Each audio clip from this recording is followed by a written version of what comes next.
All right. What is that? So this is a 1994 Mazda Millennia, also known as the Mazda 929 in the US market. This was made to be a direct competitor with other luxury cars at the time, especially the 300C, which is a bit later, but that's kind of the range we're going for. So this has a 2-liter inline 4 pushing 132 horsepower and 114 feet-pound of torque. It is a 2+2, so it's a coupe, but it has 4 seats in it for the family. What else can I say? It has swinging vents in the inside, which is kind of like a Japan only thing at the time. You don't really see that on American imports, you know? American imports, I don't know what I'm talking about, but anyway, so this is tangentially related to the Mazda 323, which was the subcompact that Mazda was marketing to market against the Neon and the Honda Civic. And it's also related to the 66, which is the mid-size sedan, which was made to compete with things like the Corolla. Okay? Alright.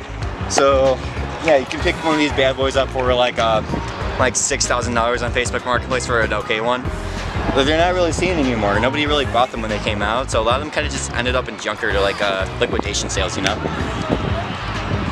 Kind of like a niche car, but you know, if you need a point A to B, it's good, I guess. Alright. It gets okay gas mileage.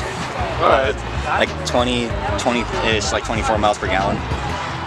Even though it's like a dual overhead cam, like 4-banger, I don't know how they manage that, but you know. Alright, give me like an actual YouTube rundown of this car. Like, serious? Like not that it's a Mazda 929 and that it's just shit. So this is a Volkswagen Passat. Close. It's a 2008 Bugatti Veyron. Okay.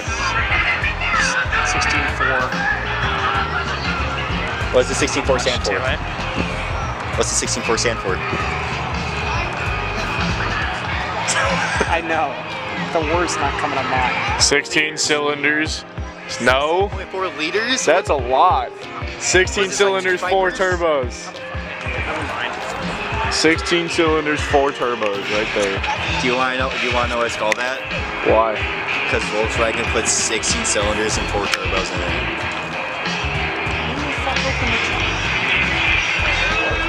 The owner? The person who drives the car has the key? So this is the Mark III Golf. Oh, it's Brett. What are those things they put in lights to make them like on fire, like in lanterns? Blinker fluid. No, kerosene. So over there is the Pontiac Veyron, colloquially known as the Pontiac Prehistoric Doo-Doo Wedge, because it's wedge shaped. So what they did was in the 80s, or I guess the 70s, I guess, because before that it was the Pontiac something, I don't know, I'm not a Pontiac guy. So as you can see, it has a horse on it because it was actually developed by Ford at the same time they were making the Mustang. They were making the Fox body Mustang, okay? The 4.9 that was marketed as a 5.0, but it was actually a 4.9 V8 that was slow as shit. But people still wanted them because it was the Fox body Mustang right after the Ford Pinto Mustang, which would blow up when you rear-ended it. And then that was it. It says Lamborghini on it. I don't know why it says Lamborghini on it. It should actually say Ford. This is actually the Ford modular engine.